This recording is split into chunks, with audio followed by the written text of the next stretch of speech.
Across the Ohio's river from downtown Cincinnati. It's a sunny day when Cincinnati plays soccer as FC Cincinnati 2 and Chattanooga FC play for the first and only time this year. MLS Next Pro Match Week 11 is at NKU Soccer Stadium. Hello, welcome. My name is Ryan Lee. Thank you for joining us. After losing their last match 4-0, Cincy come in looking to take some of the hard lessons from that match. Sammy Castellano noted that those blowout losses teach you the most, both as a team and as individuals. Chattanooga, on the other end, won in Miami. A pair of PKs put Chattanooga at 500, 9 games in. As every game has Richard Dixon's group looking for the adjustments on the little things with each passing match.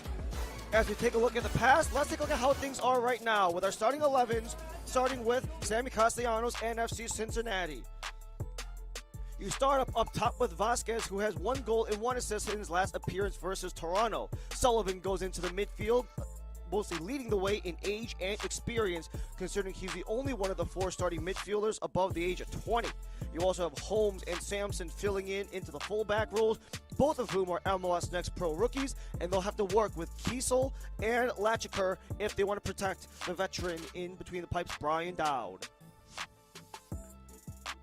And for Chattanooga on the other end, they are making a pair of changes from their last match against Inter Miami 2. And for both Yuval Cohen and Stevie Louis-Jean, this is their second appearance of the 2026 campaign. For Cohen, it's his first start since last year's playoffs. For Stevie Louis-Jean, it's his first start since the end of the regular season in October of last year. A little bit of shuffling around as Husakiewski goes into the midfield, dropping Robertson back into the right back slot. But one thing remains certain. Hanchard and Sarsar are protecting none other than Eldin Jakupovic, the reigning MLS Next Pro goalkeeper of the year, in between the pipes for CFC.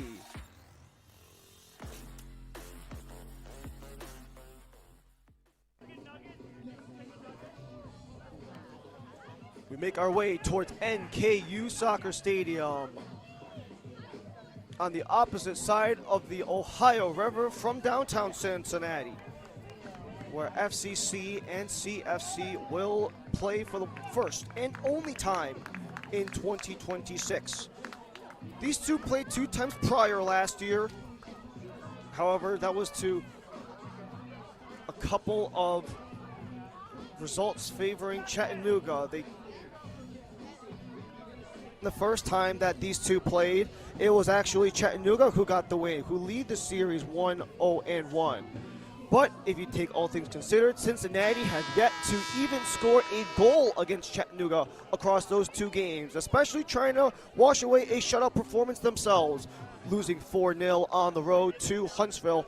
They want to make good again as they return to home soil, where they have been a dominant 3-1-0 in 2026. Chattanooga will be in the light blue. They will operate from left to right in the first half. Right to left in the dark blue with the orange trim will be FC Cincinnati, as we get ready for kickoff at NKU Soccer Stadium. A warm 84-degree day in Highland Heights, Kentucky.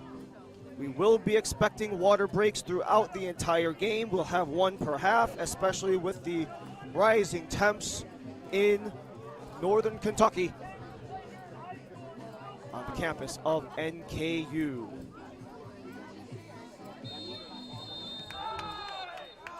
Cincinnati gets this game started in match week 11 of MLS Next Pro.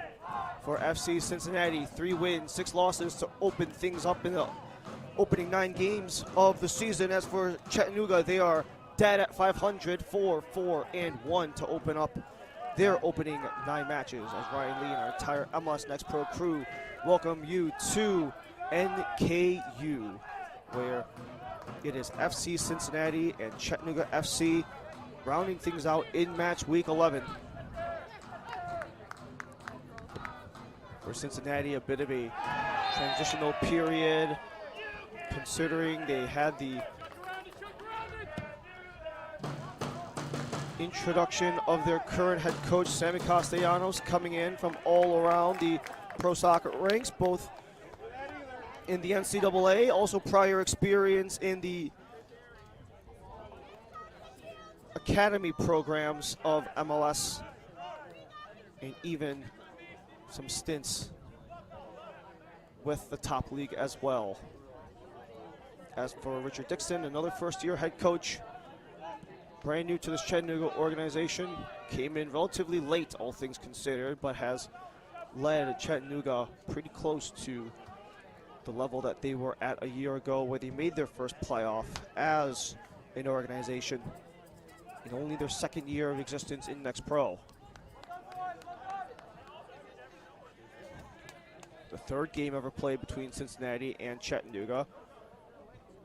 Last time out, it was a 0-0 draw, where Cincinnati ended up getting the bonus point at the end of the day, versus the first time these two went toe-to-toe back in 2024. It was Chattanooga's expansion season, and that was a commanding 3-0 win. When you take those two games together, Chattanooga have yet to concede a goal against Cincinnati, but that one is stripped away as Dylan Hurtado looks to up the pressure for Cincy. Much to no avail as Matias Vasquez forced to scramble back. End-to-end for Tate Robertson.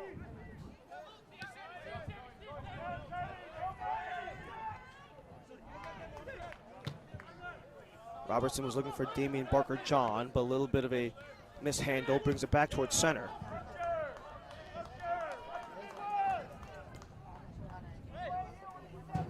You had two members of Chattanooga FC as part of the MLS Next Pro Best 11 a season ago. Those two are predominantly in the back for Tate Robertson, 19 total goal contributions, and Eldin Jakupovic, 10 clean sheets, led Next Pro. Bit of a mishandle as it goes back to Cincy. Down the line, Andre Chirilla got it chased out of play from Sarsar.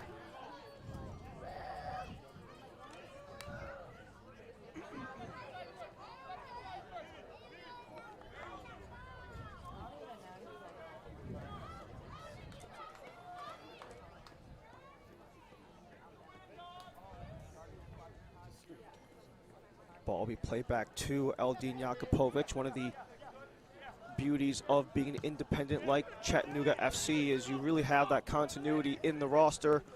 You're not going to have all this shuffling and bouncing back and forth between first and second teams. One of the conundrums that can often come for these respective second squads, especially a team like Cincinnati, who had to send some of their players to Pat Noonan's top squad.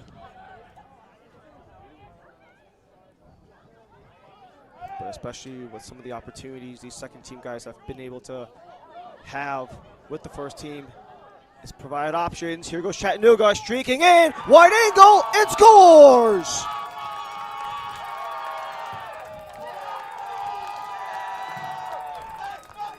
It's Chattanooga, they're on the board first. A near breakaway as Alex Krell connects for the first goal.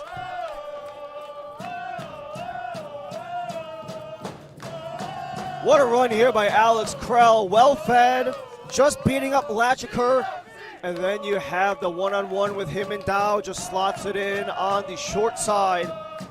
For Krell, he's got 4 goals. He's tied a team lead. And for Krell, that's also his first goal in nearly 2 months. Last time out, it was in March 21st in a game against Huntsville, the last time Krell got on the board. And in the opening 5 minutes, things have really opened up for CFC.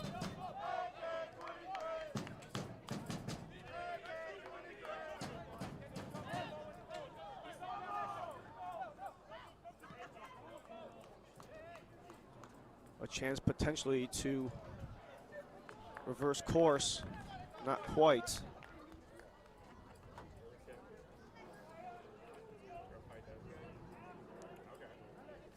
So Yuval Cohen, the one credit with the goal in the opening 5 minutes.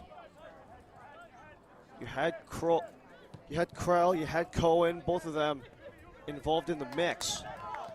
Yuval Cohen starting his first playoff game in his first games his last year's playoffs, where Chattanooga, although they hosted back at Finley Stadium, were one and done from Huntsville City in the 4-5 matchup in Next Pro's playoffs last year. Cohen's a guy that they really are looking forward to utilizing, especially just due to lack of availability. Not just the first start since the playoffs, but only his second appearance of the year. So it's not Krell, it is Cohen who gets the opening goal.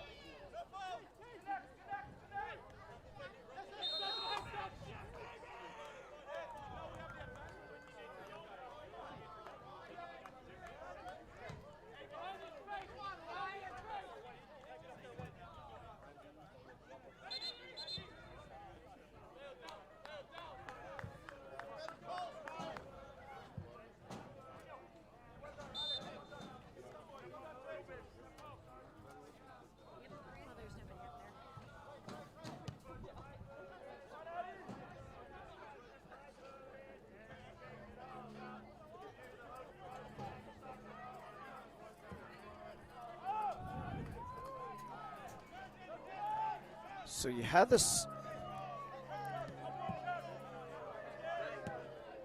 So you had the feed from Stevie Luis Jean that opened up that play, as this is taken away by Stefan Shirilla.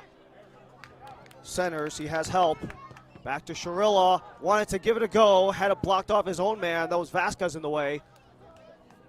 But valiant effort by Shirilla, trying to continue pursuing opportunities with the top squad.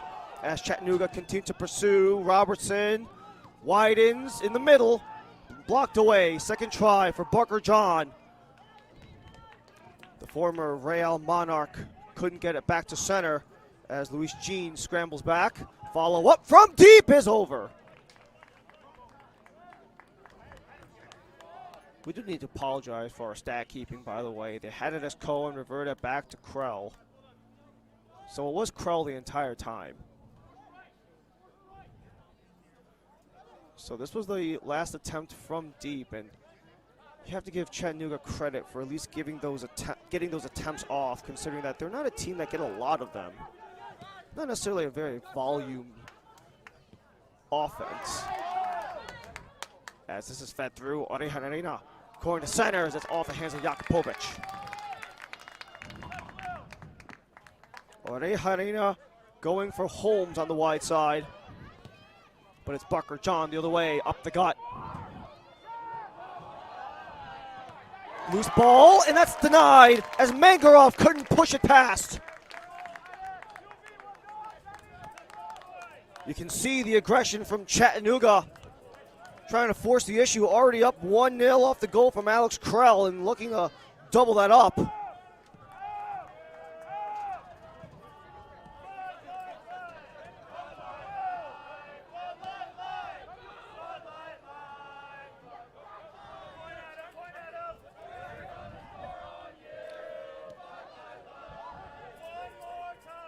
Luis Jean slipped. And you also have Barker John still on his knees before he makes his way up.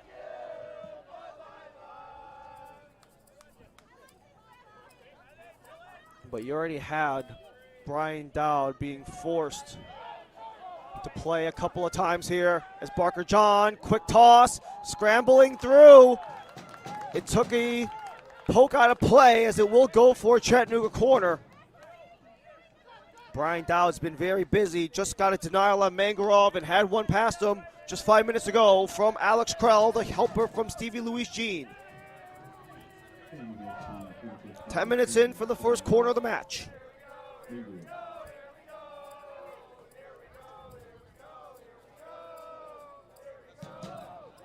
Swung in. Poked out by Dowd, still loose, sent to goal as that's slotted into the hands of Dowd. Brian Dowd, the former Notre Dame Fighting Irish keeper, spent the last couple of years with Chicago Fire's organization. As Robertson gets it free, Barker John settles it down as Chattanooga operate.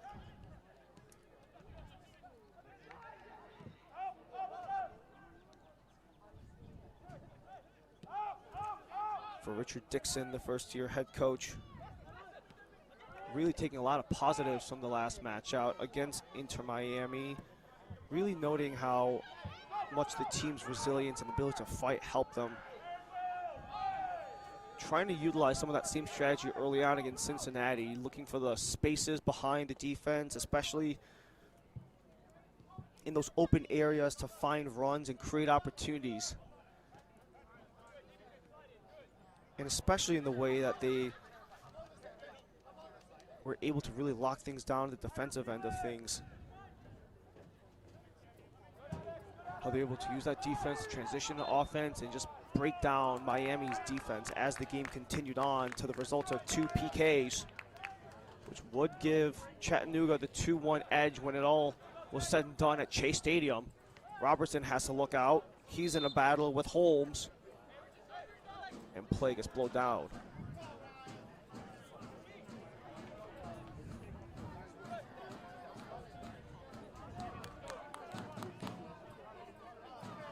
Krell from Luis Jean to open the scoring. 5 minutes in. Chattanooga already forcing a trio of shots on target towards Brian Dowd, one already getting past.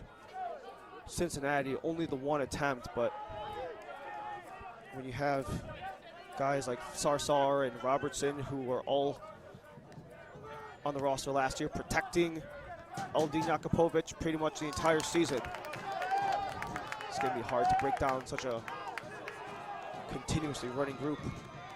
Luis Jean jars it free, the reception back, as this will roll out of play.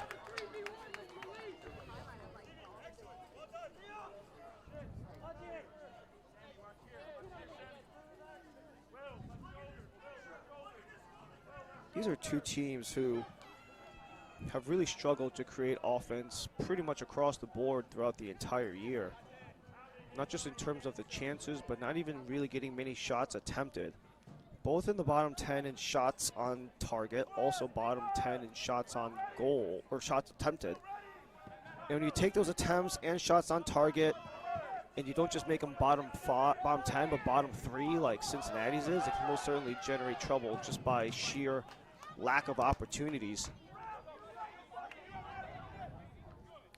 And some of those goal-scoring woes have been some of the reasons why they've been unable to get out, or even maybe even come back and steal a point here or there. 3-6-0 in the early portion of the season. But the one thing they can hang their hat on is they've been excellent at home, 3-1-0 across the 4 matches they've played here at NKU.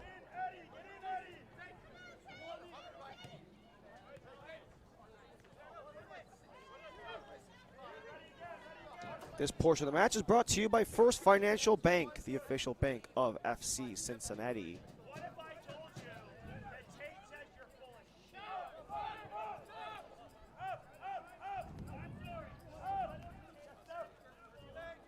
And this will have to be a venue where, with Cincinnati having their early season struggles, they could have a chance to get back in the swing of things, find their rhythm, especially throughout this 2-month stretch between May and June.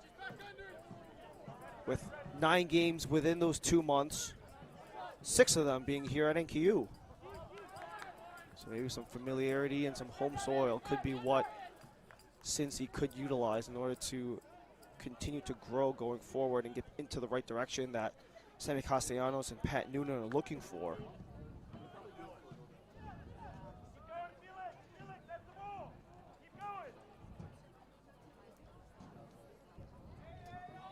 Chattanooga, it's been not necessarily the best go of it as of late. Second game of a 2-game road trip. They've been sub 500 so far on the road at 1-2-1, where last year, for whatever reason, they were just absolutely a juggernaut when they were away from Finley Stadium. Cincinnati looked to operate. Robinson, the barrage of blue in the way, and he sends that one deep. Barker John and Cohen work together. It's freed up. Luis Jean, already an assist. Return for Luis Jean, top of the box, and missed. And that did not clip the defender in front. for a dialed goal kick. This was a great opportunity here. You had Mangarov and Luis Jean, top of the area, attempting to rip it wide.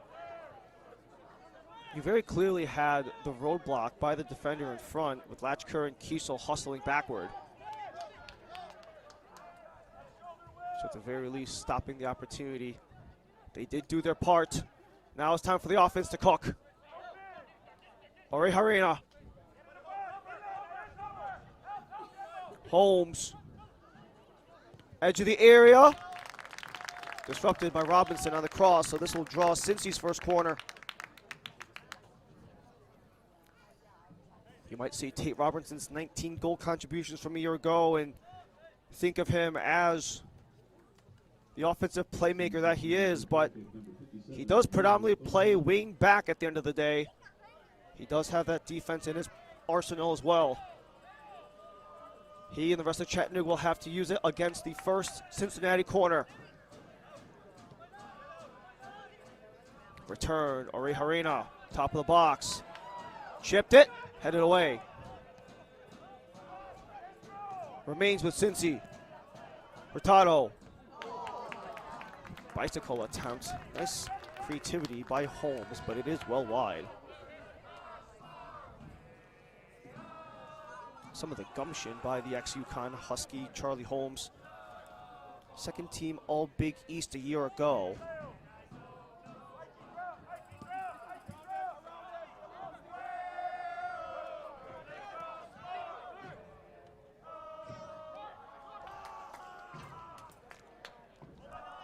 Stefan Sharilla looking for the return feed. He gets intervened as you had Anton Sorensen on that far side. The ex-Charlotte Independence defender. 8 games already in Next Pro, in his return to Next Pro, actually. It's been those inaugural 2 Next Pro years between 2022 and 2023 with Philly Union 2. But during his time with Philly Union 2, dating back to 2020, he had those USL Championship years in the mix as well. Vasquez trying to break through as he gets dragged away by Hanchard. Back to Jakupovic.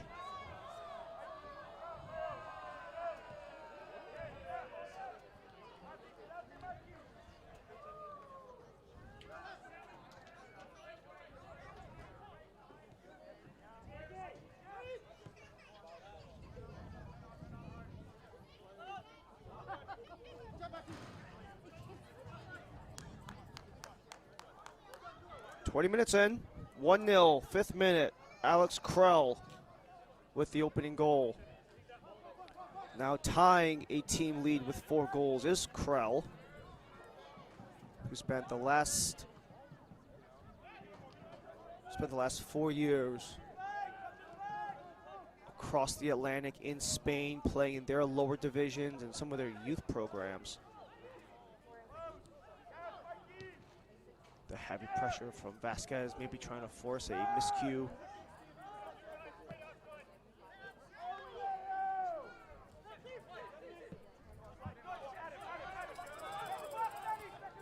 Flicked out wide. Barker John cuts to the middle, lets it fly, and scores!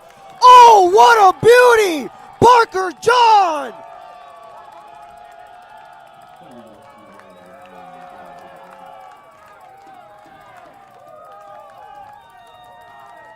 A new career high for Damian Barker John. 4 goals in the single season. What a solo effort here by Damian Barker John. This is a fantastic run. Gets it across right to left. Dowd could only do so much on the dive. You had at least 24 yards on that. Left-footed strike, bottom left, picture perfect. Dowd could only do so much. The second round draftee in 2023 from RSL.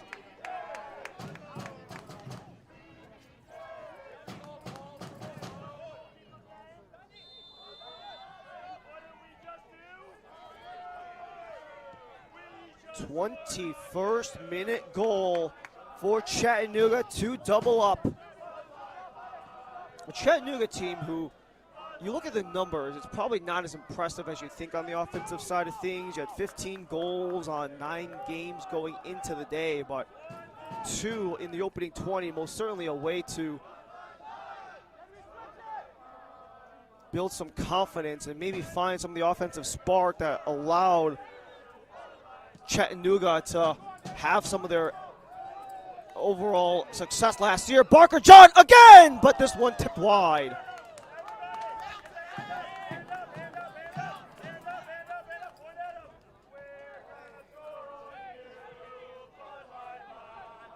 Another deep try looking for Damian Barker John. He did get ahead of, it's William Kiesel. And Kiesel lost his footing seemingly, so Barker John pretty much pushes it wide on his own.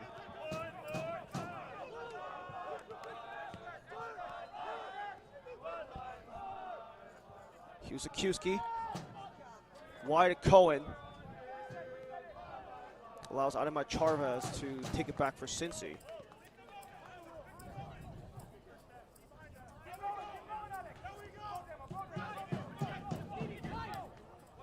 For Chattanooga, a lot of the prowess to last year's playoffs. Their first ever playoff was the defensive side of things. Today it's been a bit of an offensive showing for CFC. This portion of the match is brought to you by Mercy Health, the official healthcare provider of FC Cincinnati.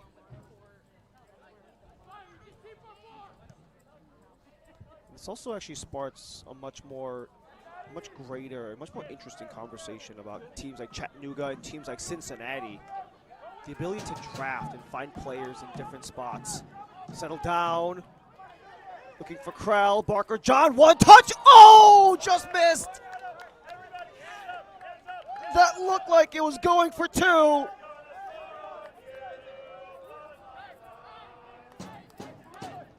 What another attempt by Barker John. You know he's feeling it the way that he strikes his ball on the one touch. Settle down. You got Mangarov and Krell. Bouncing ball and not even a chance to collect it. Just let it fly straight up. And it looked like Brian Dow could only watch it fly by him also. Sometimes the unexpected could be all you need to fool a keeper.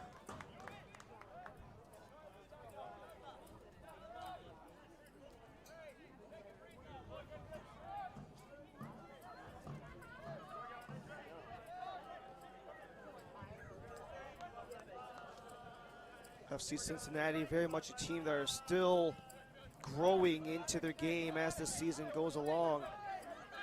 Semi Castellanos just noting the overall process that has taken place since the preseason.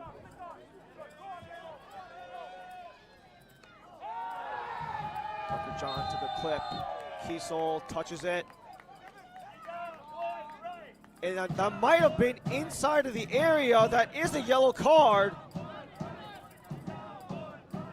It looks like it's maybe a foot outside of the box, so this will be a Chattanooga free kick. This was tight. Barker John already showing some of his danger. This is well outside the area.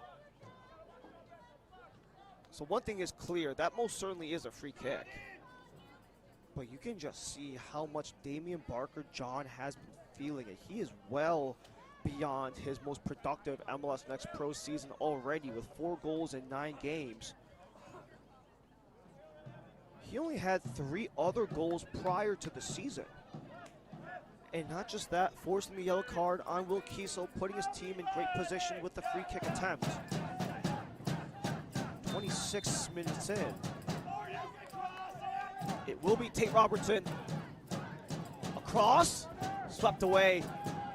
Contact in the area. Chattanooga want either a penalty or a corner, but look at neither. Goal kick for Dowd.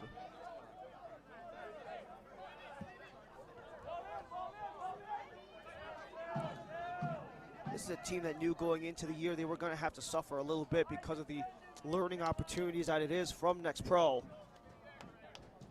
Castellanos, a large, lengthy background in player development. Academy programs with Chicago Fire and Orlando City, and several stints at the NCAA, including with NC State and USF.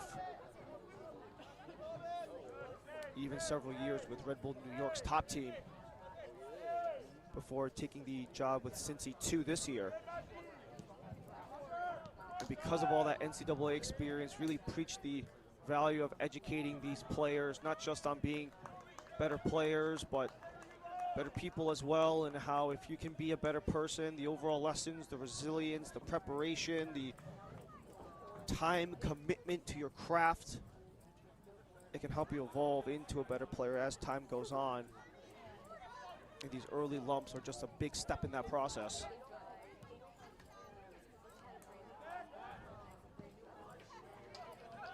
Trying to wash away that 4-0 loss last time out, but they are down 2 as it stands. Closing in on the half an hour. Barker John with the steal. Yuval Cohen at center.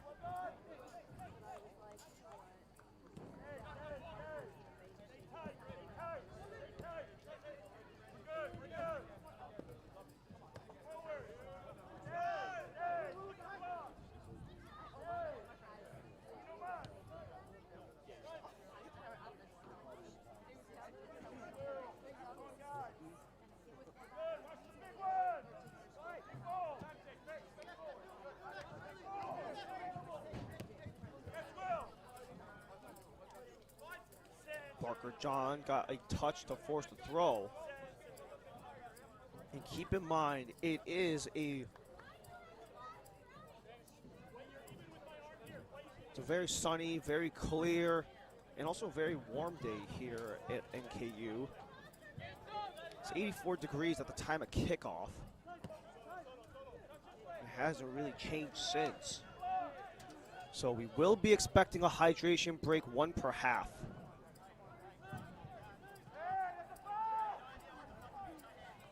Mangarov trying to force some pressure, but only goes back to Dowd. Mangarov's not really having that same production that he had a year ago. Still trying to get back to the form he had in 2025, where he was second on the team with 8 goals and 13 total goal contributions.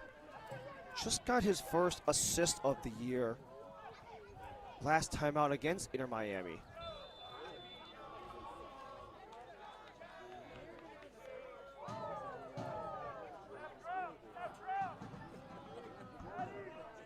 But you can very much still see that no matter what the circumstances are, Mangrove is at the very least in the middle of every play. He just got off the schneid last time out, so that could potentially build into more.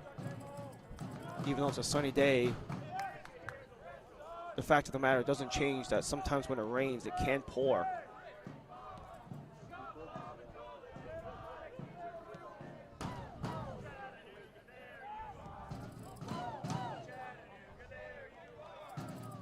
Forcing it forward to Krell. Sorensen leaves it behind. Robertson, the collection. Taken away from Holmes. Luis Jean maintains possession for Chattanooga. Most likely the next stoppage will be the hydro break as we're across the half an hour. Husakiewski. Mangarov, edge of the area, wind it back for Sorensen. He's tangled up as it's poked away from Michael Sullivan. Back for Husakiewski from distance, and just goes high.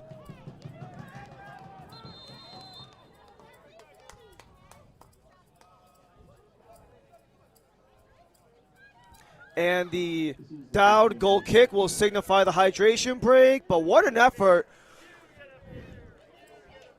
from Luke Husakiewski, giving that Chai a rip from well wide.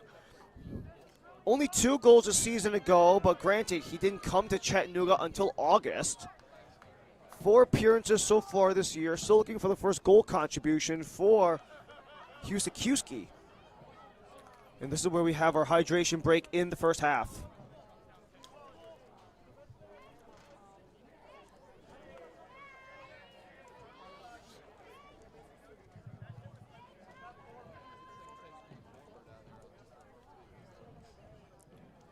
This portion of the match is brought to you by Allegiant, the official airline partner of FC Cincinnati.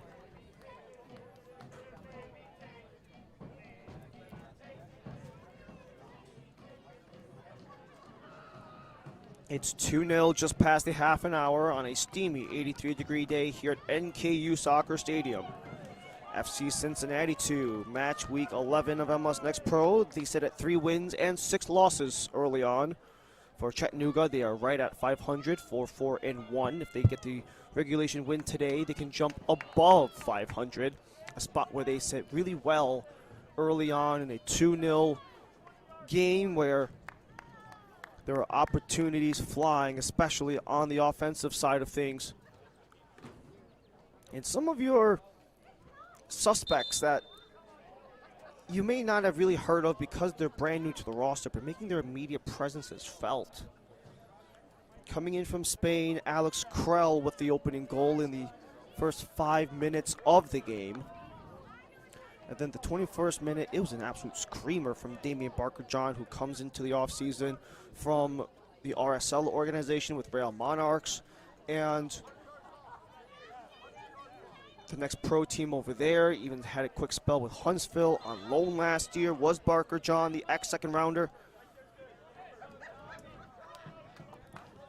And this could actually be a really pivotal season for Barker-John because he hasn't really had that same level of opportunity when he was with Huntsville or with Real Monarchs or RSL.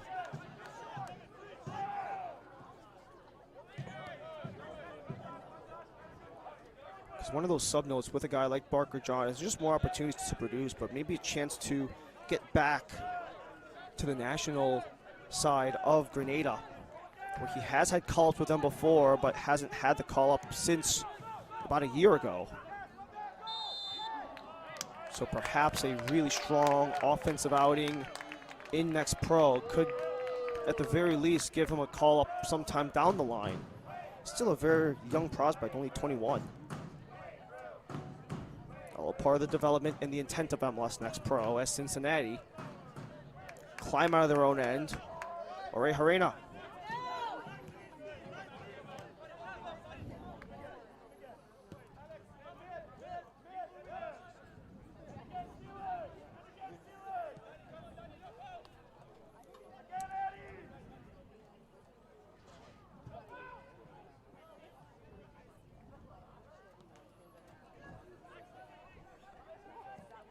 Cincy going across.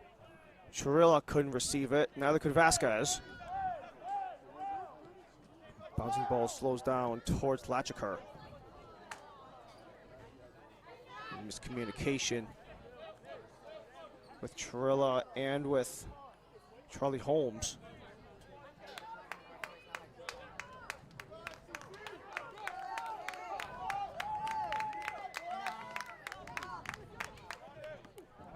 Final 10 minutes of the first half. Chattanooga leading Cincinnati 2-0.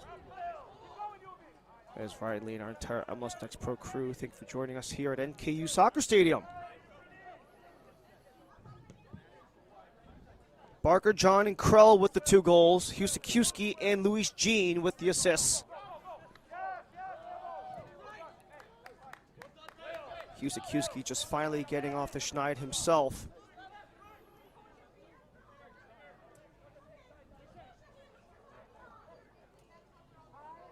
And same goes with Stevie Luis Jean, but that's only because today is his second appearance in the 2026 campaign.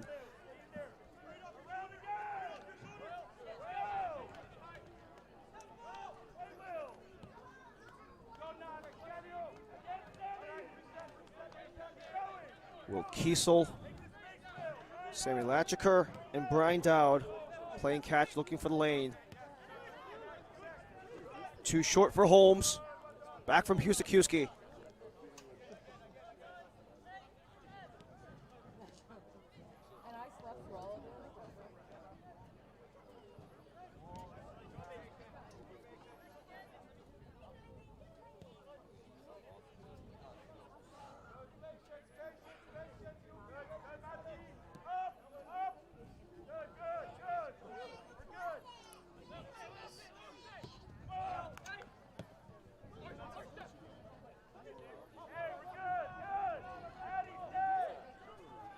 Chattanooga really trying to build out of their keeper with Aldin Jakupovic, what he was able to do last year as the MLS Next Pro Keeper of the Year and part of the best 11. Most certainly helps the team when you know what to expect in the back, as Cincinnati looked to bring that support with the former Chicago Fire keeper, Brian Dowd. Dowd was actually drafted by the Fire in 23, number 6 overall. First keeper taken off the board that season.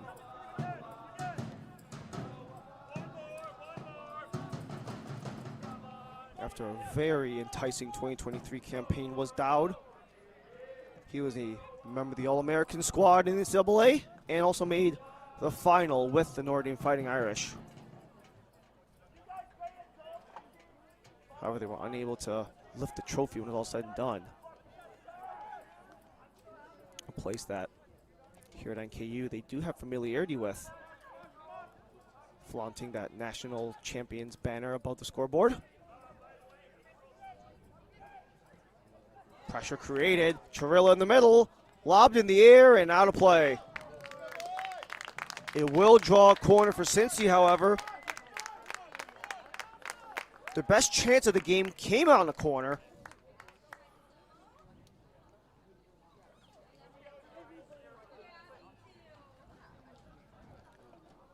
That one was on the near side, this one on the far side. Only 2 shots attempted so far for Cincy, neither on frame.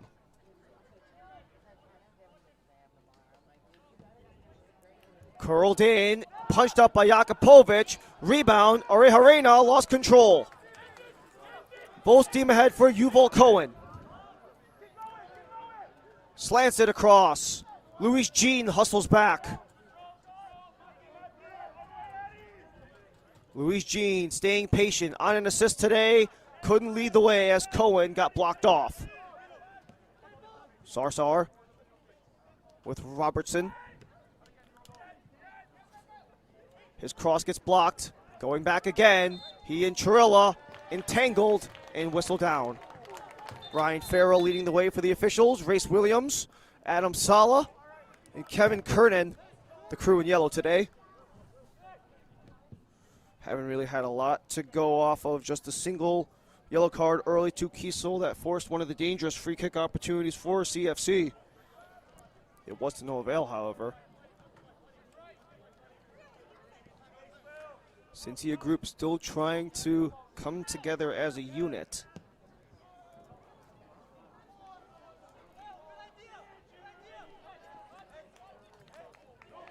Just finding out who can become the best long-term fits in terms of the culture and the values that were established here by Pat Noonan. Just the stability, especially on the top team, with what Pat Noonan has created, and no matter who comes in to FCC2, whether if you have Sammy Castellanos last year or Sammy Castellanos this year coming into the fold on his first season with this team, the message and ideals will always be there.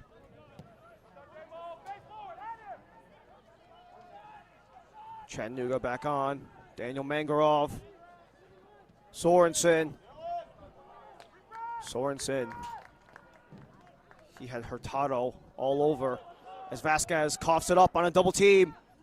Cohen bounces for Sorensen. Sorensen around from Chavez, centering, not there. Follow up, Cohen. Hesitates back towards Husakiewski. They'll settle things down as Robertson's back. Barker John. And a takedown outside the area. Another free kick coming for CFC in a dangerous spot.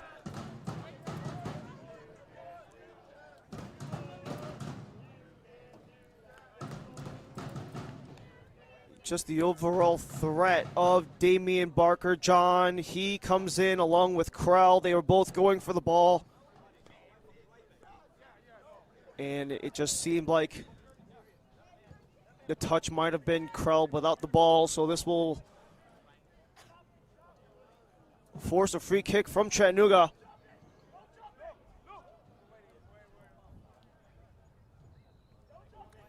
About 21 meters out on a 5-man wall. 42nd minute, Robertson and Mangarov. Robertson to goal and scores!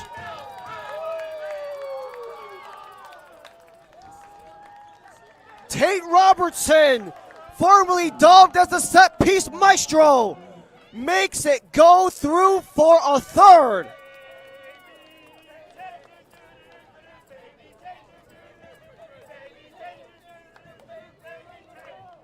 His former head coach at Lexington used to dub him as the set-piece maestro when he was in USL League One from 2023 to 24. He goes for a goal on the dead ball. First one, he couldn't make them pay, and the second time, he steps up, he strikes it through, and Chattanooga are up by 3.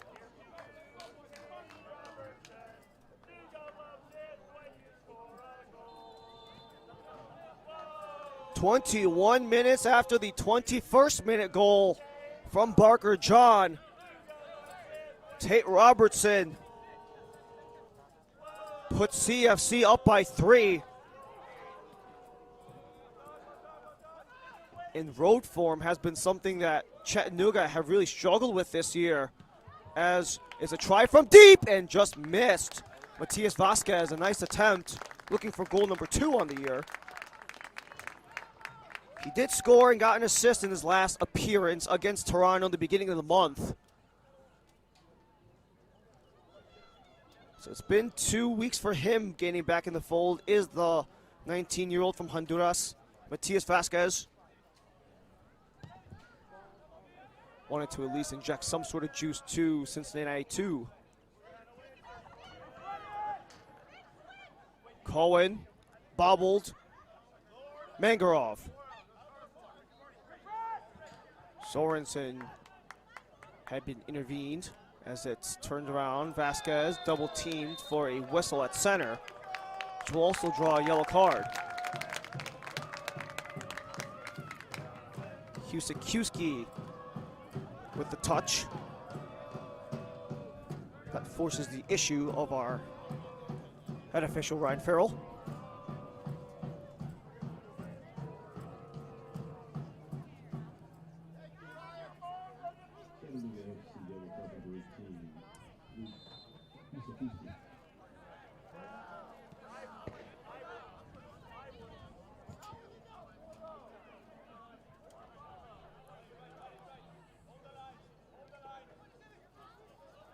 One of 7 games on the MLS Next Pro docket in the Sunday slate of Week 11. We will also have a game in the Eastern Conference on Monday as well, as Jakupovic forced to cover up in his box.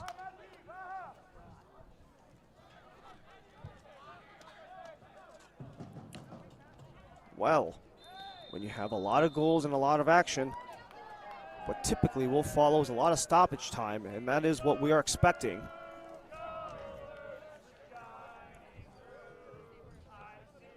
Five minutes on the board in the opening half.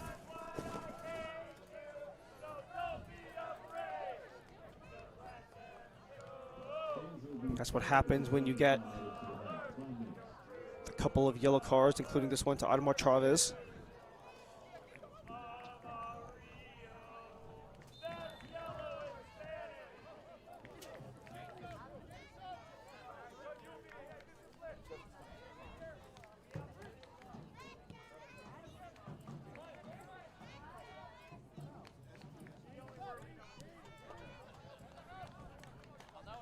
Two dangerous set pieces outside of the penalty box favoring Chattanooga. The second of those free kicks, they get converted by Tate Robertson. Harena, knocked down, no whistle. We're through 1 minute of 5.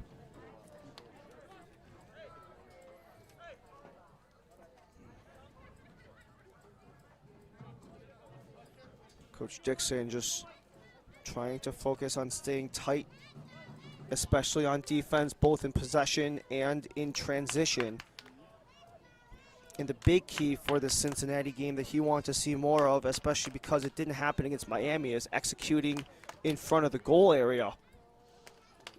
And they have done so 3 times through, 3 different ways. Good Krell on a rush. Barker John, the solo effort with a screamer outside of the penalty area. And then Tate Robertson on a free kick, beating a 5-man wall on the way.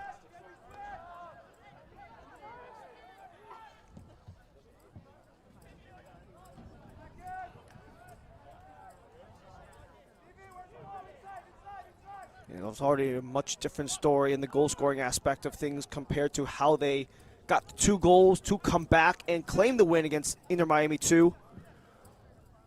2 penalties in the final 10 minutes of the game. But also it notes the aggression as Cincinnati look to get on the front foot. Ademar Chavez, edge of the area, rolls it slowly to Jakupovic. It's going to be very difficult to beat the veteran, the 41-year-old Eldin Jakupovic. Prior MLS experience with LAFC. Previously, even in the top levels of England, including 10 years in the EFL Championship and League One over in the English leagues. He has appeared in well over 300 games. It'll be very hard to rattle an experienced keeper like Jakupovic. Leading the way, Cohen, short of Hurtado. Dowd, deep ball. Sorensen.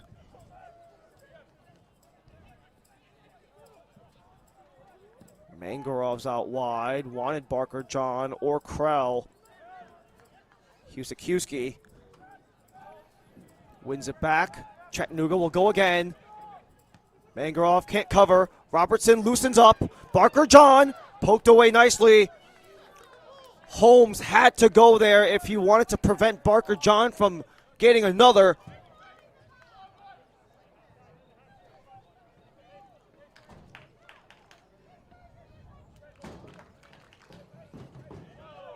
No corner, but it is a throw.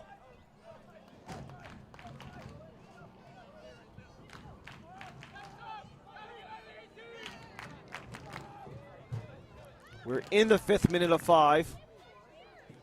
If CFC really want to pack it on, they have not just control of the ball, but the overall control of the half. Barker John spins from a triple team.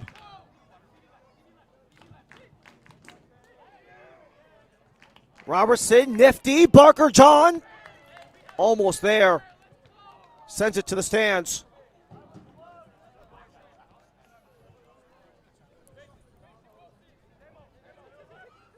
Final push if Chattanooga want to utilize it. Krell, centers, couldn't connect to Mangarov. Husikiewski knocks down his man, and Cincinnati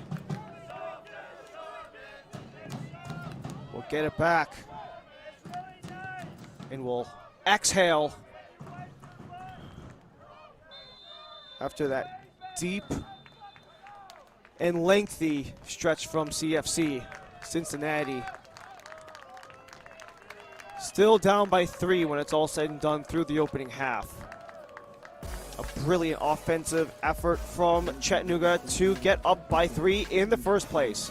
Coming up in the half, we get to know one of the talented young players carving his own path in NYC, plus an announcement that can shift the landscape of Next Pro. Highlights, stats, and all that coming up after this.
can rush in like a roulette.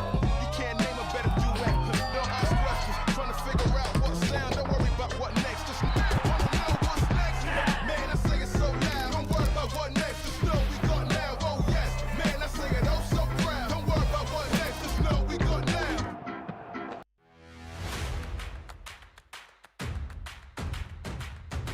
Should be a fun season of MLS Next Pro.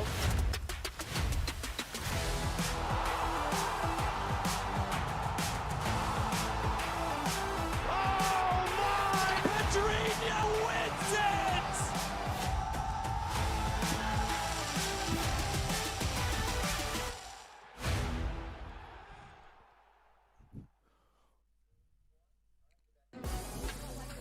Back in Highlands Heights, where it is 3-0, Chattanooga leading on Cincinnati.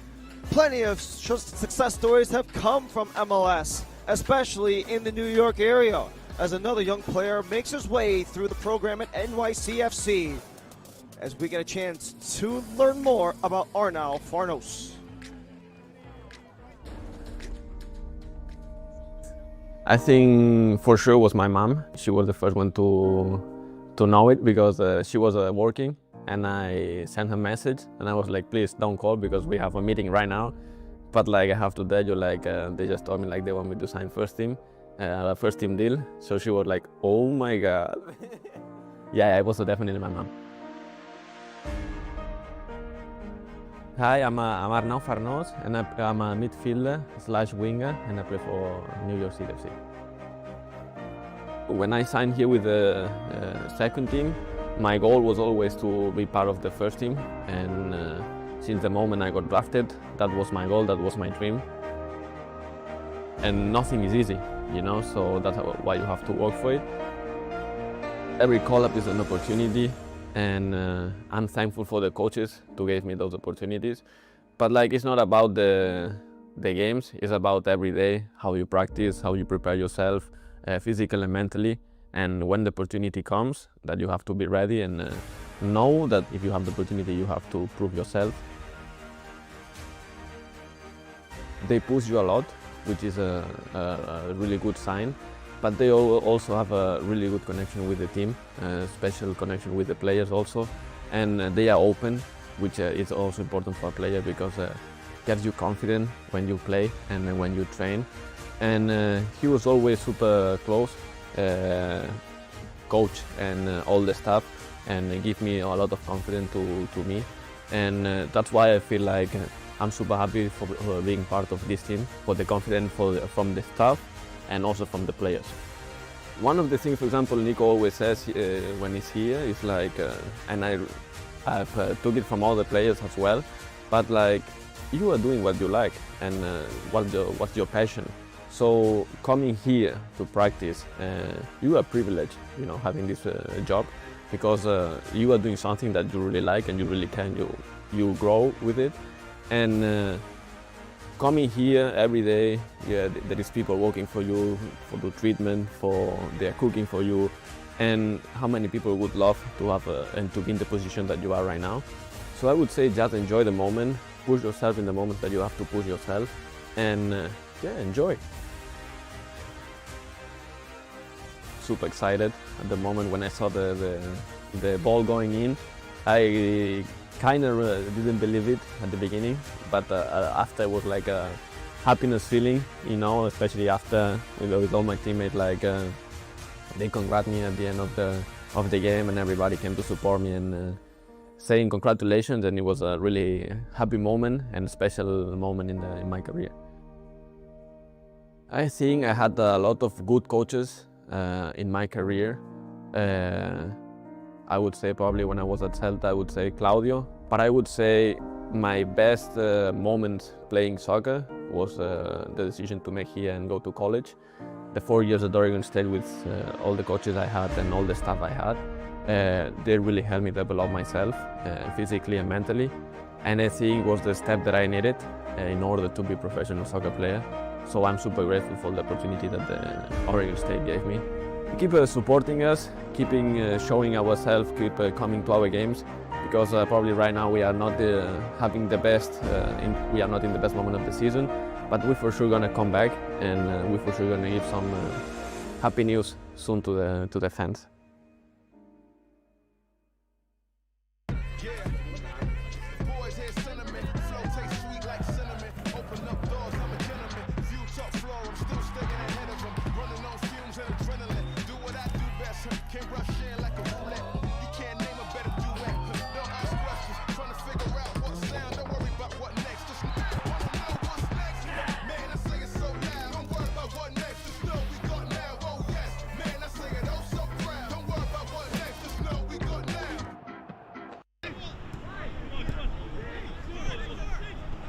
Very excited to be here officially. I helped out a little bit last year. I really enjoyed my time working with the players, working with the staff. So I'm glad to be able to be on the staff full time and be involved.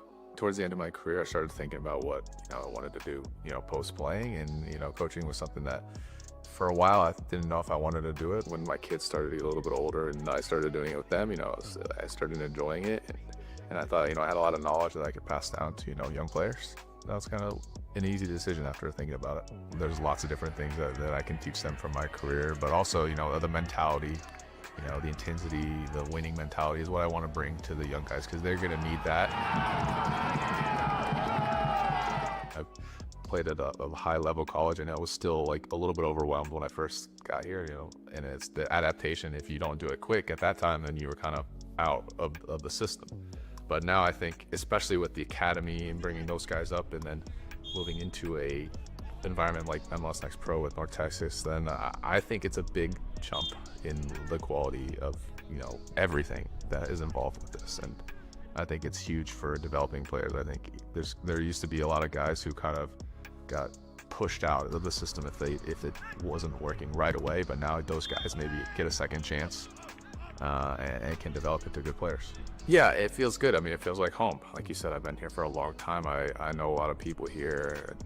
I knew John beforehand. I knew a lot of the other staff beforehand, and even some of the players I still know. So it's just nice to be back in a familiar environment and be able to give these players my knowledge. This year, I think my goal is to improve our defensive solidarity. Obviously, I want to try to improve individually the players in the defensive line, help them improve their tendencies. But as a unit, I want our group to be solid and to give up less goals. That's always the goal. And for me, that was my big thing as a player throughout my career. I always wanted to give up less goals, and I think that's something I want to pass on to these defensive players.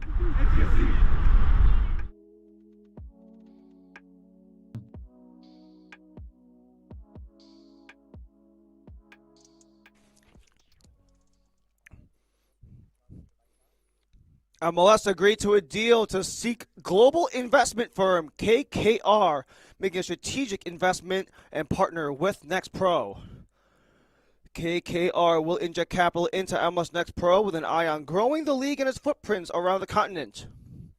In conjunction with MLS, the partnership will oversee commercial strategy as it looks to move to 27 MLS-affiliated Next Pro teams into new markets, with an eye on building brands within those communities and seeking stadium development deals. We will no doubt see and hear more about this in the coming seasons.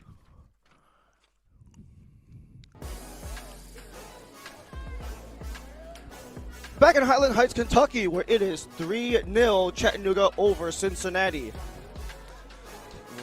A relatively one-sided affair, all things considered. But these are some of the final games in match week 11. We take a look back at the weekend slate. New England Revolution taking care of business against Orlando City FC earlier. You had the jumble of 6 games last night, including Toronto FC 2 and CT United. The expansion side still struggling to get off their feet, to say the least. But Carolina Core getting the first win in regulation against Chicago Fire 2. Most certainly something promising that they can take with them going forward. And then early this afternoon, New England Revolution beating out Orlando City B by a 1-0 final. Kind of going back and forth with themselves in Atlanta and Huntsville, with Crown Legacy and Red Bull New York, in terms of who can claim some of those top 3 slots. A Hudson River Derby battle between A Hudson River Derby battle between Red Bull New York 2 and NYCFC 2. Whitecaps 2 are hosting Tacoma. And then you even have more action in the Eastern Conference coming on Monday between Miami and Crown Legacy before we kick off action in match week 12 in the midweek between Rayon Monarchs and Colorado Rapids. Money has come throughout the entire 45 minutes so far as we take a look at how we got to this point. Things started off pretty early. What a line from Husakiewski to set up Krell on the wide angle, and he slots it through from Dowd. That opened things up 1-0 into the first half.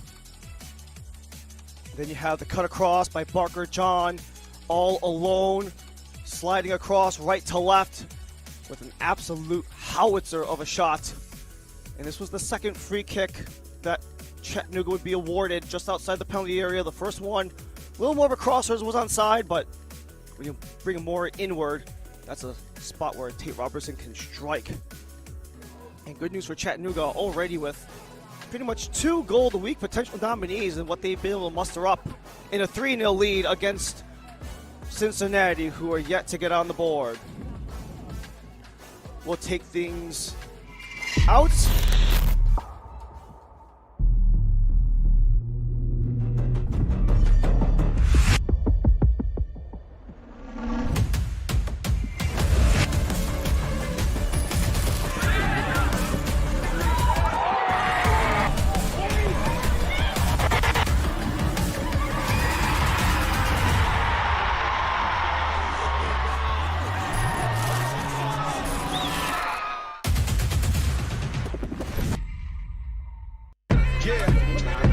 Boys hear sentiment, flow tastes sweet like cinnamon. Open up doors, I'm a gentleman. View top floor, I'm still staying ahead of them. Running on fumes and adrenaline. Do what I do best, can rush in like a roulette. You can't name a better duet.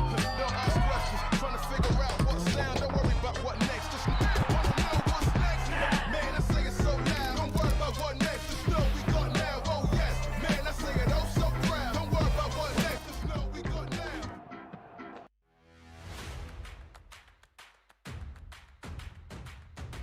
Should be a fun season of MLS Next Pro.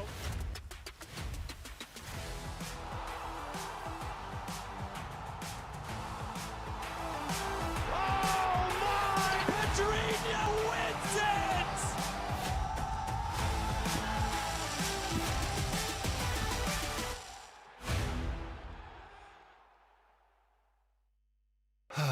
The unique energy of a Sunday night. Ideal for calm music, whispers, stargazing, reflection, and a relaxed environment. Sunday nights were made for this.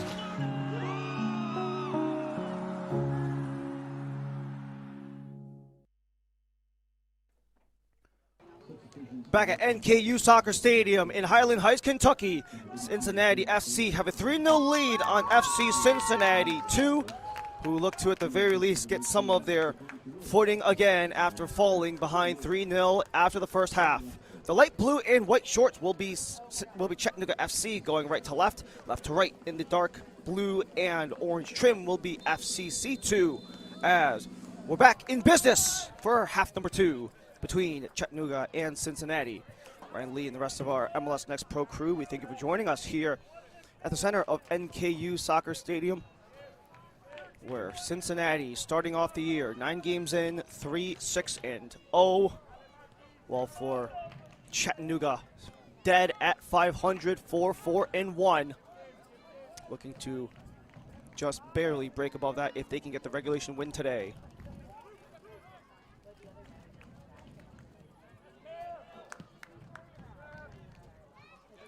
Three goals in the opening half. 5th minute from Alex Krell. 21st minute from Damian Barker-John. And the set piece from Tate Robertson as Chattanooga are back in business. Top of the area. Barker-John lets it fly. Got it blocked. Couldn't get it past. You had David Mosquera, who comes in at the halftime, making the necessary block. As this comes across, Dylan Hurtado. Chased up by Mangarov. Hurtado lets it fly off of Sorensen for the first corner of the second half for Cincy. Already a much more effective second half than the first for Cincy. But granted, when you only had the 4 total shot attempts to Chattanooga's 11 that you conceded, pretty much all goes up from here. Ademar Chavez with the service on the corner.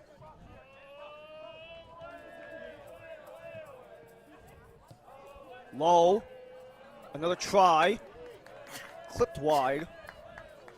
Unable to link it with Michael Sullivan.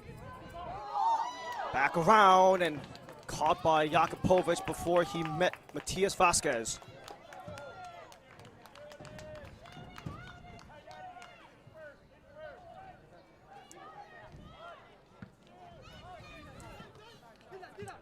Line drive as it's held in by Yuval Cohen.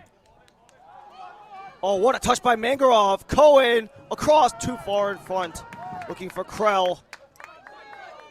Ore Harena. Jack Mize, who also comes in at the half. But to no avail.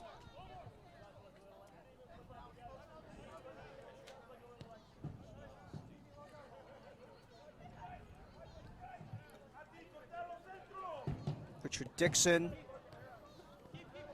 Really talking about the overall flexibility this team have been able to maximize on throughout this entire season's process. Especially how there have been many times where they try to do their best to game plan and have something ready. But just finding ways to adapt in the moment, be willing to be versatile and change things up have been one of the biggest strengths of this CFC side. Especially when you have this kind of blend of both the structure and the creativity, trying to use the dynamic play, especially with however many young, talented guys they have. Krell trying to force the issue. As you had a sliding Samson retreating back towards Dowd, and this will buy them even more breathing room with a goal kick coming up.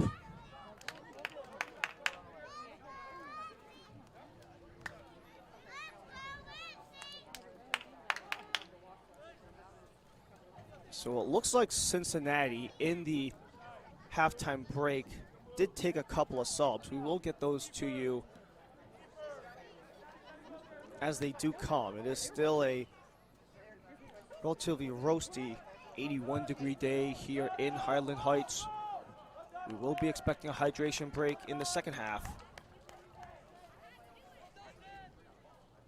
You have Camden Spire coming in for Sammy Latchiker. Jack Mize in front for Stefan Chirilla. As part of the changes made by Cincinnati too.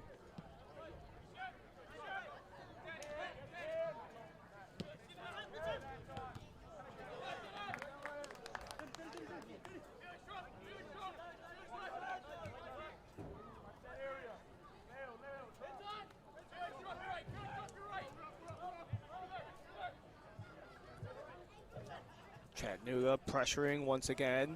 Mangarov loosens to Sorensen. Falling through, Yuval Cohen, top of the area. Luis Jean on an assist, going for goal, and is punched out by Dowd. Corner for Chattanooga. You got one on each half for each team. Luis Jean, he got the setup on that Barker John goal. He actually took that pass from distance to force it there. And Luis Jean trying to take the effort on his own.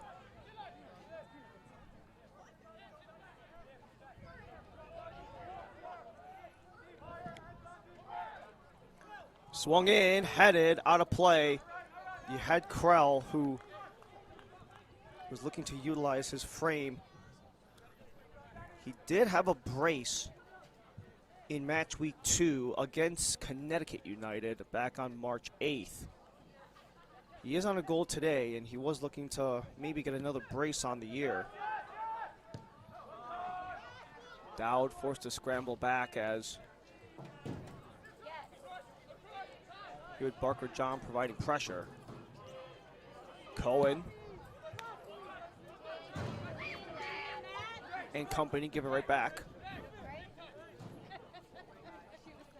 And this also could really be a monumental shift if Chattanooga are able to hold on to the lead that they have, considering that they are currently sitting just outside of the top 8 line at the time being. Granted, we're talking about match week 11 of 30, but every advantage counts, especially with how tight things have been in the East the last several years, considering how Cincinnati pretty much needed the final day to get into the playoffs, top of the area. Turning around, Anton Sorensen with space. Cincy closing. Husakiewski.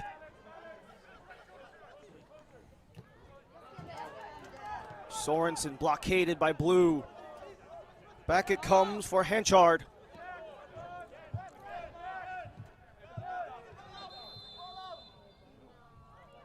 Hanchard kept it ahead, but it will be a whistle as attention comes to the corner.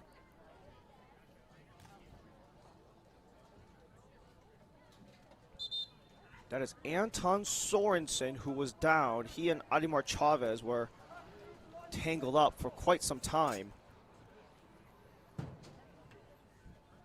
Sorensen, today is game 130 across all competitions between his time with Philly Union 2, the last couple of years with the Charlotte Independents, and even his first year with Chattanooga in his return to MLS Next Pro. Michigan native from Ann Arbor.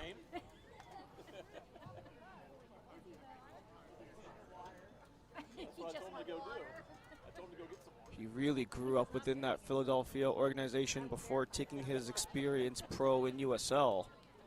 And this was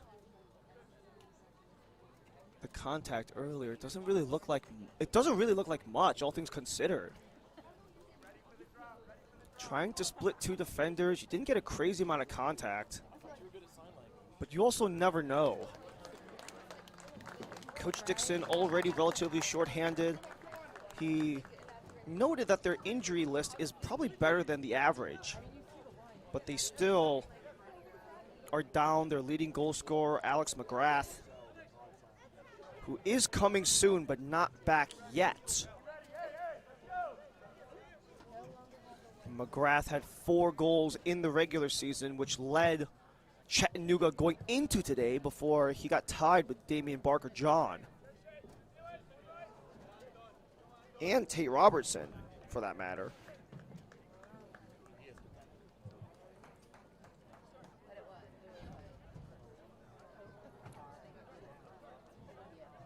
Coach Dixon did not use any of his subs at the break. Could be forced to do so about 10 minutes into the second half. But for the time being, seemingly, we will temporarily play 10v11 favoring Cincinnati. But Chattanooga will be the ones in control.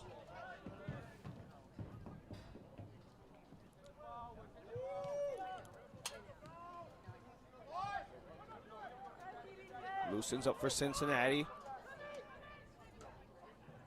Stumbling back is Jack Mize. Harena from distance, and it slowly rolls towards Jakupovic. It's going to take a lot to fool a goalie like Jakupovic. Maybe not as youthful, but with 320 prior matches in all levels of pro soccer, he's seen darn near everything as his defensive line hold on because Cincy were offside.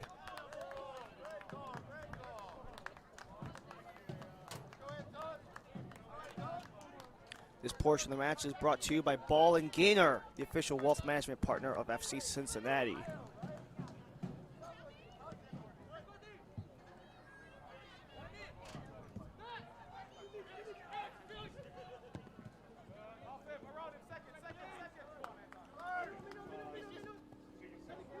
Bouncing Cohen to the center.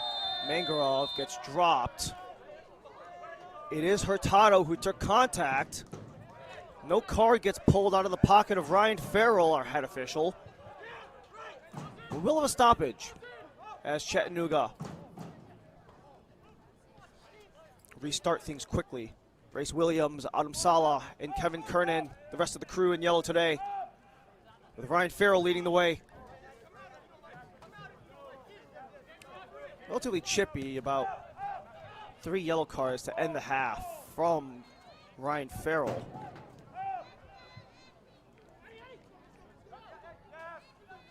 But Chattanooga, most certainly the busier of the two teams, offensively especially.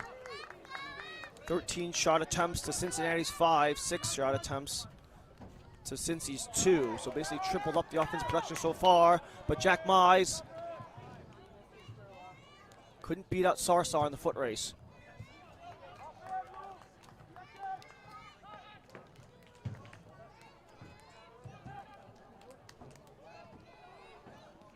Beating out Husakiewski, looking to Mize.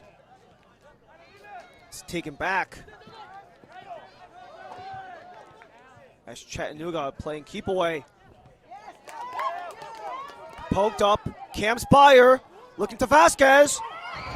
Spire from deep is well high, and that is not coming back. Someone is going to have to go to the parking lot.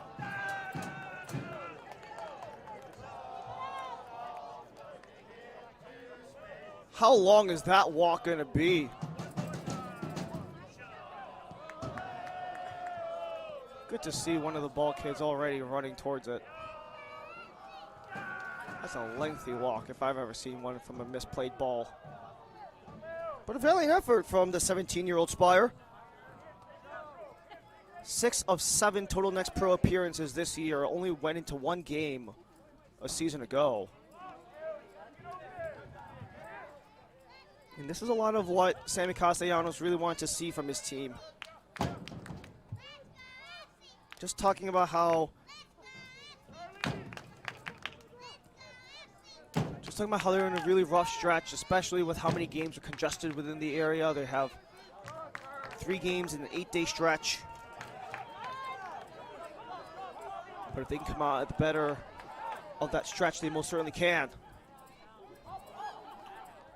Holding back, Holmes, Orejharena. Holmes chasing, still Holmes! Stopped by Jakupovic, it's offsides. Vasquez was in tight with Holmes, but they could not beat out Jakupovic.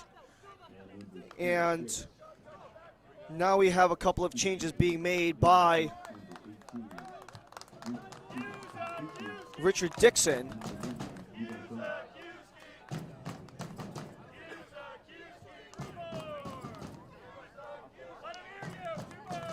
So changes in both the offense and in the midfield.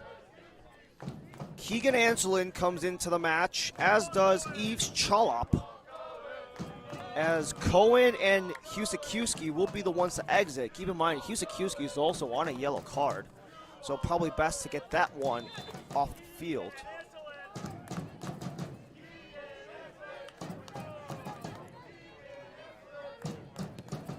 Anselin, 2nd-year pro from the Division II's University of West Florida.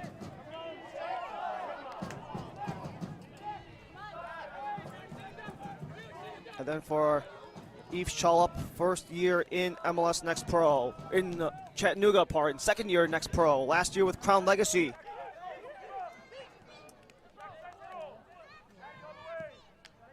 Robertson, touch back, Barker John. Back and forth, Barker John unable to complete the pass, so it's sent back to center.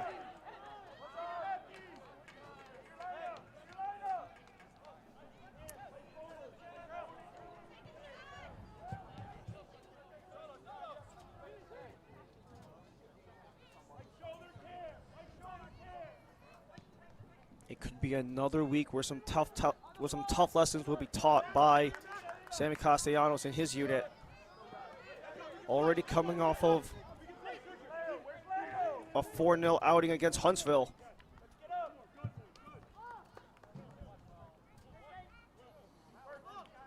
And that actually comes after back-to-back wins where they beat out Columbus and Toronto. Held on, Sorensen back in play. Krell sidesteps through the legs but couldn't get all the way past. Takedown will favor Cincinnati.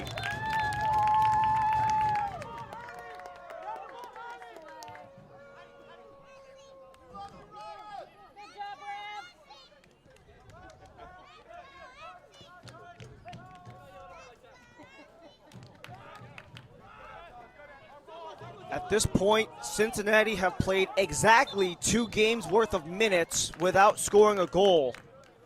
You have this game, the shutout they had versus Huntsville, and in that 2-1 win against Columbus, their last goal came in the 62nd. That was 2 games ago.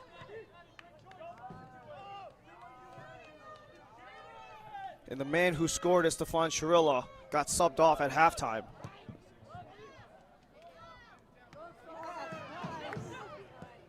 Controlled, Krell. Barker John with room. So creative already, looking for opportunities for him and everyone else. Centering feed, follow-up is missed. But a nice opportunity by the substitute, Yves Chalop. He does have the opportunity to, at the very least, find that creativity on the offensive side, much like he did this season. Already with 2 assists in 8 games in this new chapter of his, going to Chattanooga from Crown Legacy. Jack Mize. Last off of Hanchard, and it'll draw a corner to Cincinnati. They've got 4-2 per half.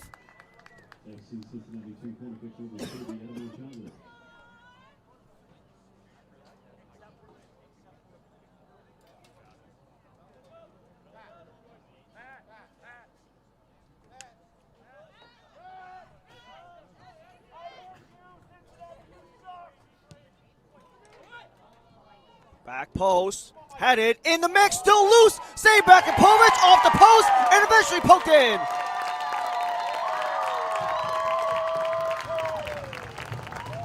A corner kick scramble inside of the 6-yard box.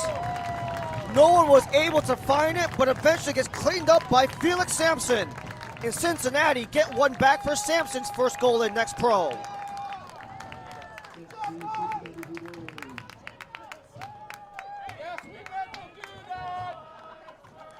Sometimes you just have to cause chaos in front of the net. And that can absolutely be the recipe for success no matter who you are. Off of the post, the back of Jakupovic, just loose inside of the 6-yard box. You had 3 dark jerseys in the vicinity, and the last touch was made by Felix Sampson. Sampson on loan from CF Montreal, as the Canadian Youth International gets his first goal in Next Pro in his first season in Next Pro. Already a much more impressive showing in the second half, considering Cincy had only a singular shot on target in the first 45. Already 3 on target in the opening 20 minutes of the second half.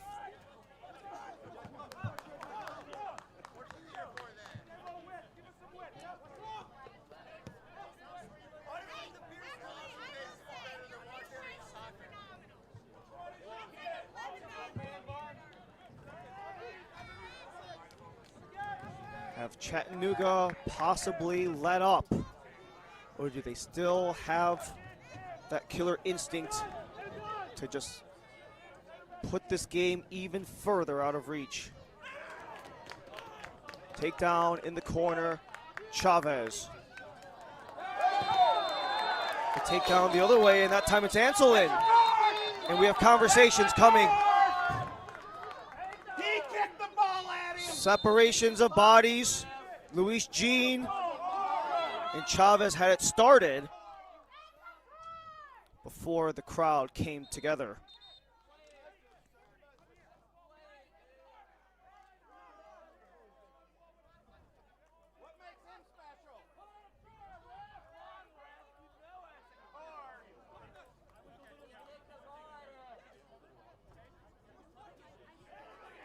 This portion of the match is brought to you by Skyline Chili, official partner of FC Cincinnati.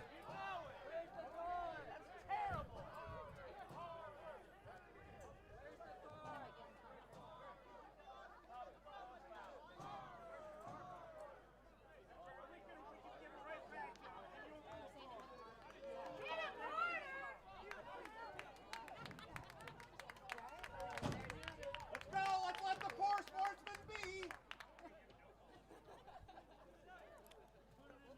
66 minutes in between Chattanooga FC and FC Cincinnati 2 in match week 11 of MLS Next Pro. Just past the 1/3 mark of the 2026 campaign. Cincinnati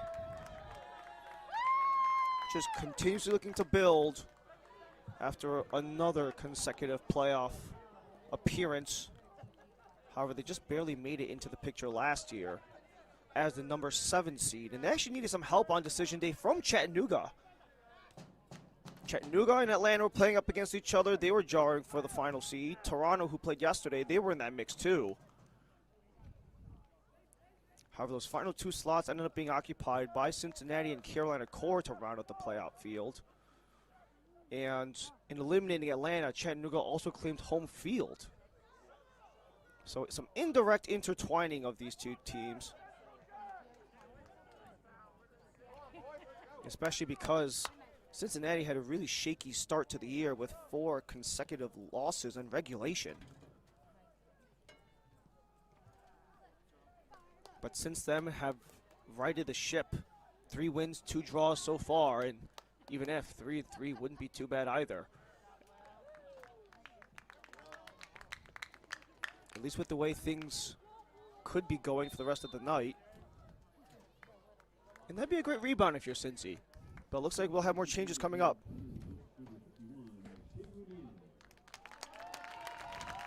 So Vasquez is done for the night. And this will be a chance to bring in Shea Wu Niang, the 19-year-old from Senegal. First year in Next Pro. Only 2 games played. Both of them were in April. Mid-April against NYC and Red Bull New York on back-to-back games where he actually scored a goal in each of those 2 games. So technically speaking, you have Shea Wu Niang, who is 2 goals, 2 matches played. Could inject something, perhaps.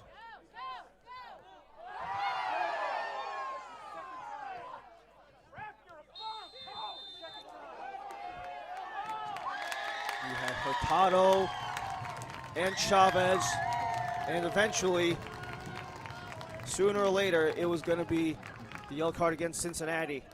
Let it fly for a while.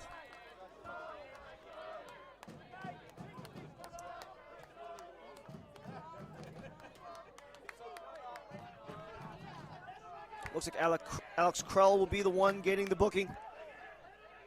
Perhaps a little too aggressive in some of the actions, and eventually just have to pretty much stand your ground.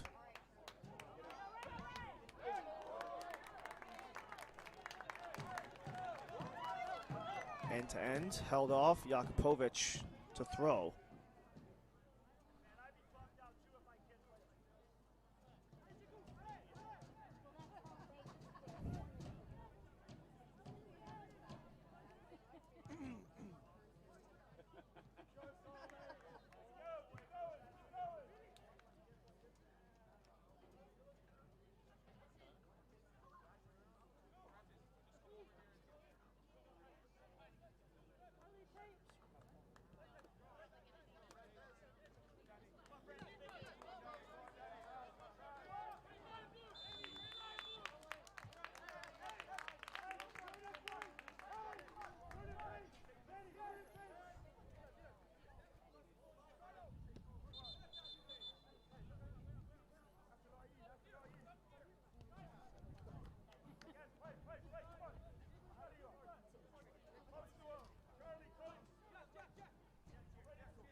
Cincinnati trying to feed Niang. Lengthy body wins it back for Cincy. Splits it outside. Chavez to center. Nothing much comes from that.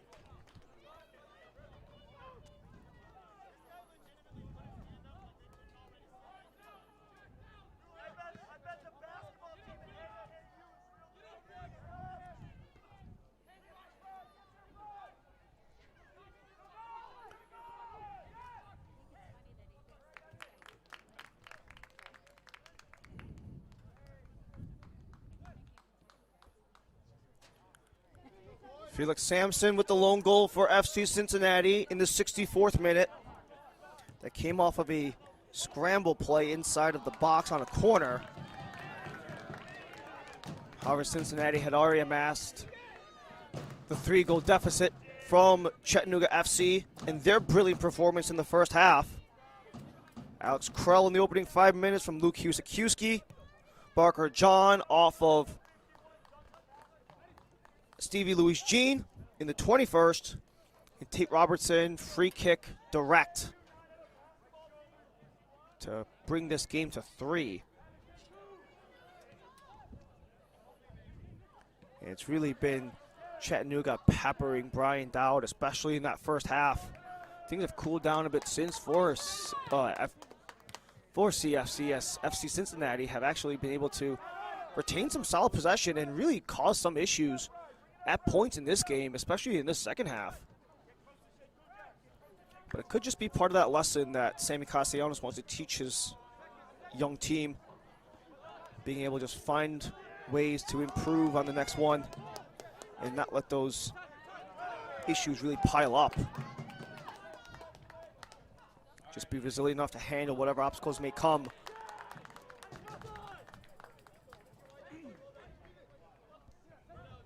Tostin, Dylan Hurtado. Second year with Cincy, lays it back. He's got Sampson, who scored the lone goal for Cincy.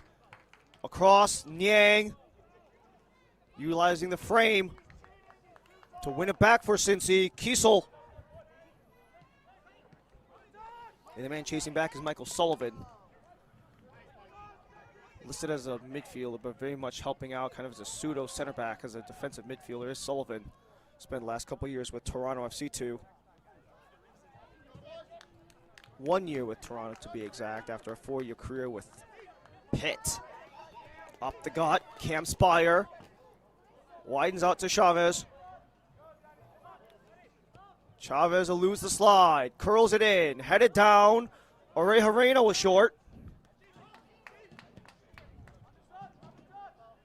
Sampson. Kiesel.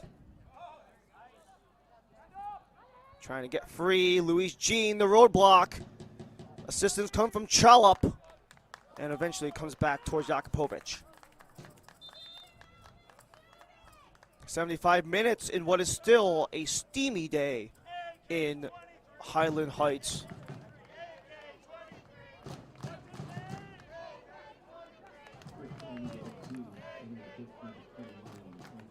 Not quite going to have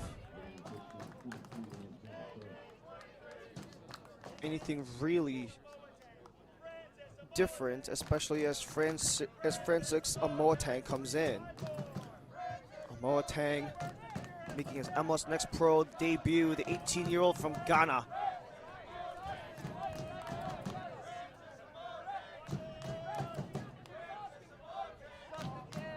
And we are about 30 minutes into the half, so we could also be having the hydro break coming up any minute also.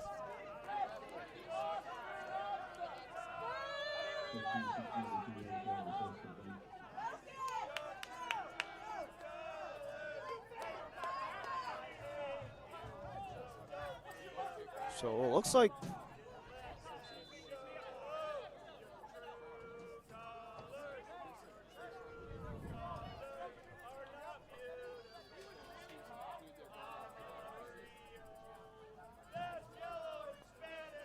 Jakupovic will look deep.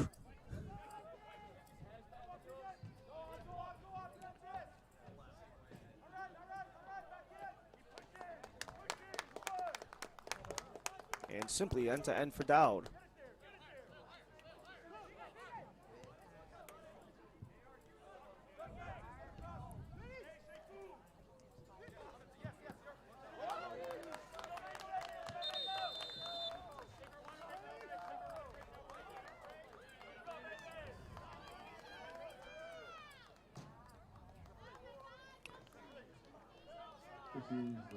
It wasn't going to be on the goal kick. It's coming here. This is where the hydration break happens.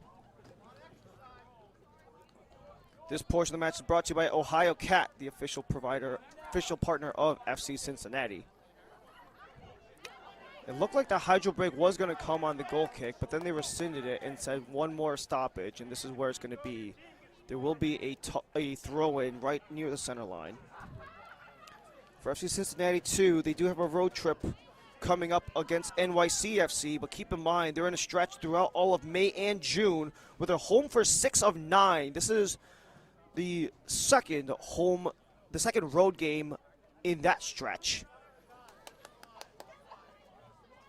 before Cincy will eventually have to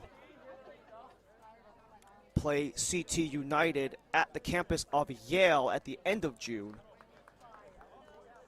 And then you have Chattanooga FC, who, if they hold on to business, they can be above 500, 10 games in,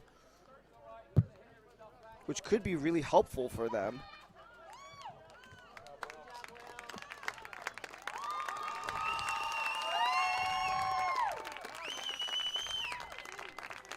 We'll also have potentially some forward reinforcements for Sammy Castellanos as David Mosquera goes into the game for Will Kiesel. So that is a swap of forward for center back. Also, Kiesel has a yellow card, so you don't want to risk being shorthanded towards the end of the game.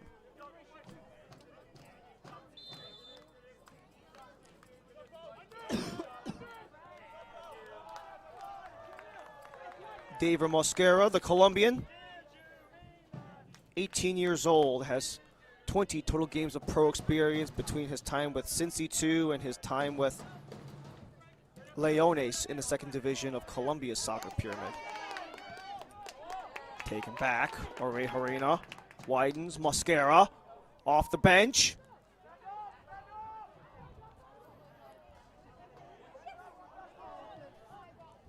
Instead of trying to force things, trying to be patient instead. And it does work out as Cincy will remain in possession. Already 4 subs deep for Coach Castellanos. Sent to the middle, headed up. Niang couldn't find an area. Settled back as Sullivan will work it back.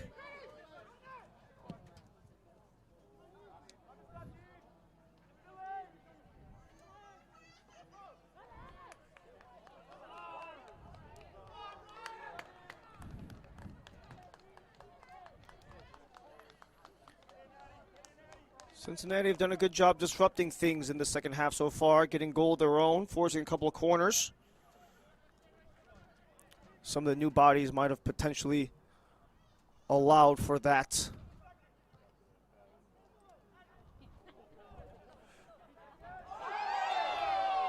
As you have a takedown again. That is a Moatang. And Harina will set up.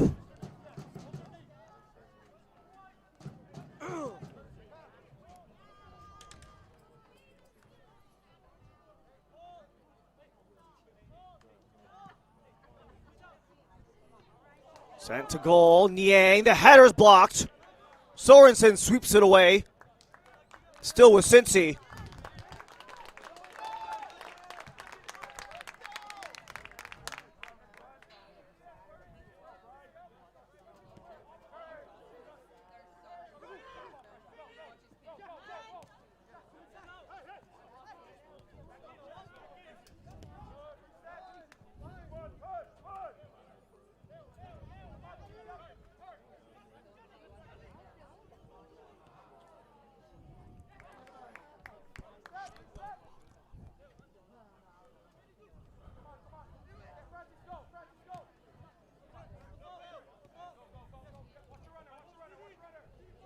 Cincinnati trying to maybe put another dent in Chattanooga's armor as Hurtado clips it. Chavez centers. Jack Mize cuts back. Intervened. Tangled up by Hanchard. Still available. Niang drops it. Swept aside. Chavez again. Chavez to goal and just too high.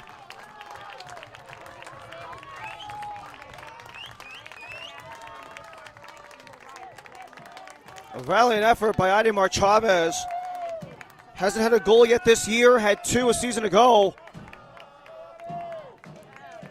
And you really gotta give it to the 17-year-old from the academy, just trying to let it fly, finding any momentum he can to maybe assist this team going forward.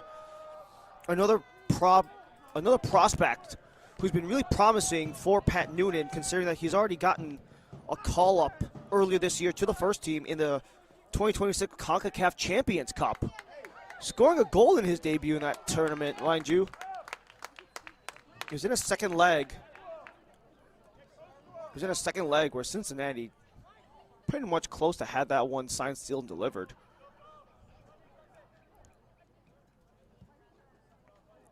But overall, it kind of seems like overall in the FCC organization, they're just uncovering how many of these guys can potentially play at that higher level and how many of them could be ready for that opportunity sooner or later. Spire slithering through. Spire comes wide as it goes back to Jakupovic.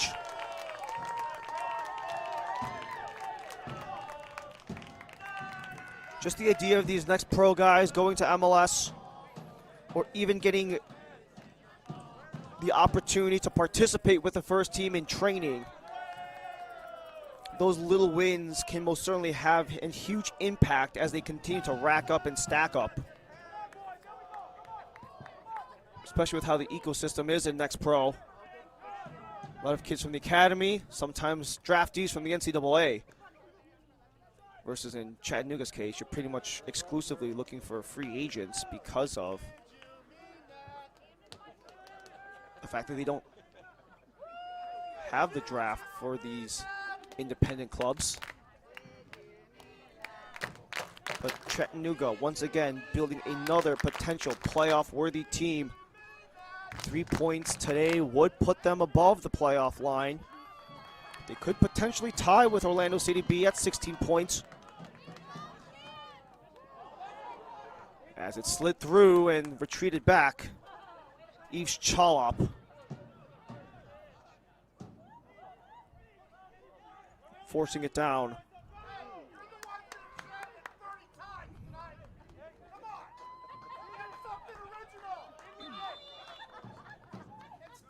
Final 5 minutes in regulation will bring on another couple of subs.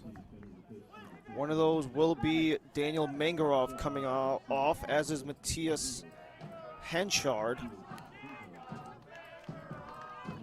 Nathan Kohler and Anthony Garcia amongst the players coming on.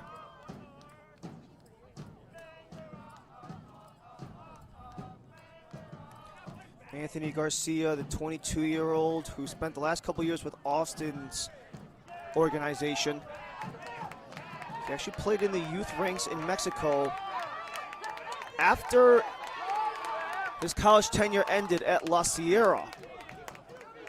And then Nathan Kohler, the 23-year-old, he's made 9 starts in 10 total games for CFC. Reliable presence in the center back, but right now it seems only the one change. Kohler's still on the sideline. That's interesting. Okay, so Kohler's not on yet, however Garcia is. And he does take the place of Daniel Mangarov. Moatang dislodged. Spire. Hurtado hustles back.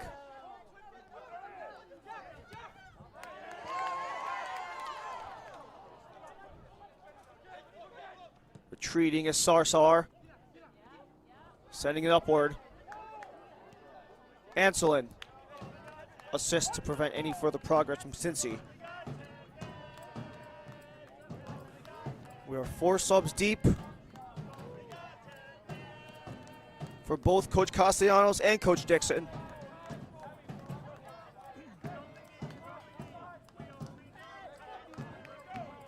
Chattanooga will see Carolina Core come to Finley Stadium. What will be a 2-game homestand for Chattanooga. Carolina Core next week, and then Red Bull New York 2 to begin June. And a 2-game homestand at Finley Stadium for Chattanooga. FC Cincinnati 2, they go on the road to NYCFC before having the next 3 or 4 at home throughout all of June.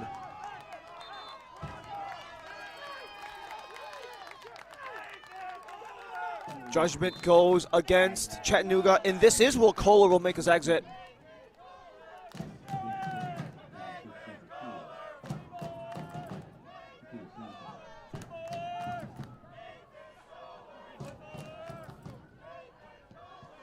So Kohler coming in is the final sub available to Richard Dixon.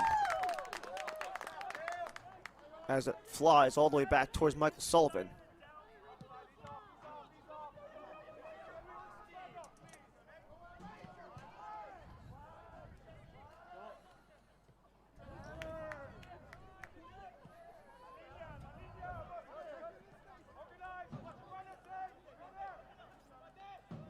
Cincinnati using some of these tougher games as teaching moments, especially when they had a stretch of 4 halves worth of soccer without a goal. A chance for Damian Barker-John already on a goal today to maybe double up. Dislodged from him, Sorensen on the assistance. That's Amoateng rather. And Amoateng waits for assistance to Sorensen.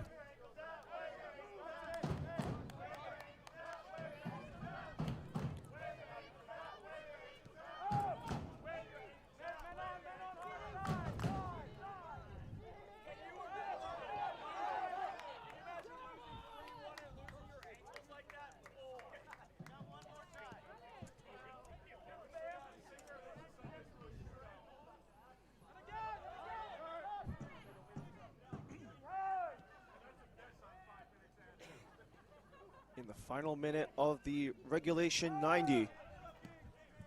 Could Cincinnati at the very least make the end of this intriguing, to say the least? Using at least 4 of their subs, 3 of them on attacking-minded players with Mosquera, Niang, and Mize.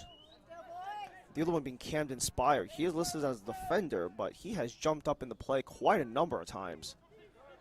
Maybe a little more defensive midfielder. That might need to change the designation when some time comes. Hurtado elevates it across. Niang almost forced a bobble on Jakupovic, but not quite.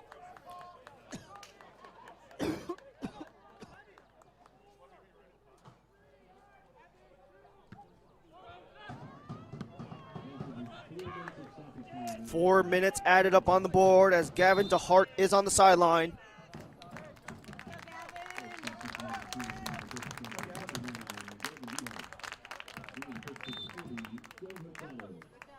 DeHart is the replacement for Dylan Hurtado, and that is Coach Castellanos using his final sub as we have 4 added minutes of time here in Highland Heights.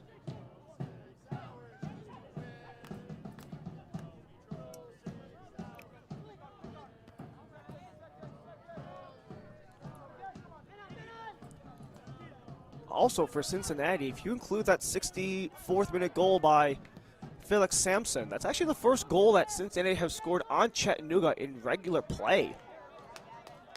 The only goals they scored on Cincinnati at all in this head-to-head were on PKs.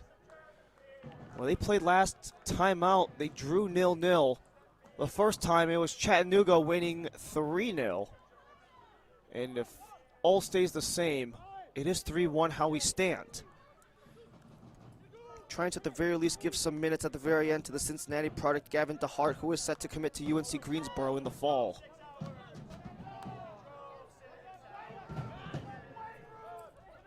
Sorensen gets it free. Barker-John. Progressing forward for Anselin. Aiming towards Barker-John, but Well blocked off by Michael Sullivan. Who's still looking to get back into MLS after making his debut with Toronto's first team last year. Comes into Cincinnati's organization over this past offseason.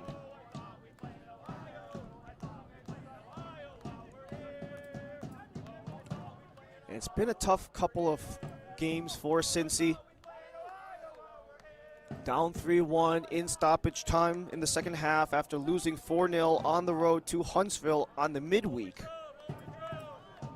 And they had a really dominant two-game stretch right before that with wins against Columbus and Toronto by a combined 7-1 goal differential.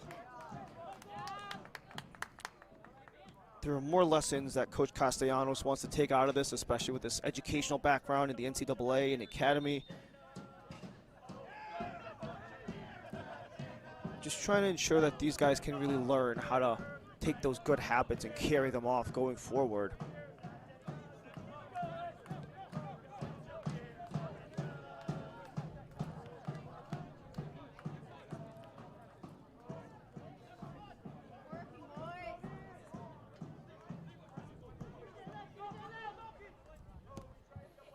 For Chattanooga, they do have a chance to go back-to-back.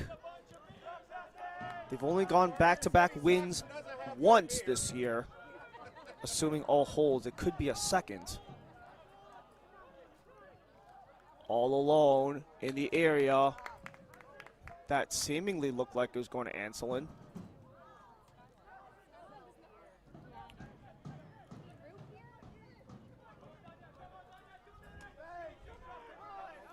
The last time that Chattanooga went back-to-back was in a two-game stretch against Columbus Crew 2 and Orlando City B to end March and to begin April. They could have another string on the road. 2 games away from home, and they could have 6 points to show for it as Sorensen takes a yellow.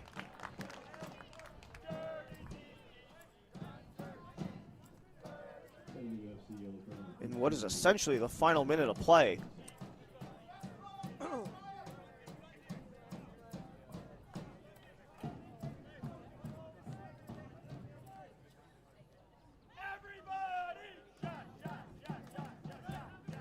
Chattanooga have just been about finding new solutions to every problem that comes their way.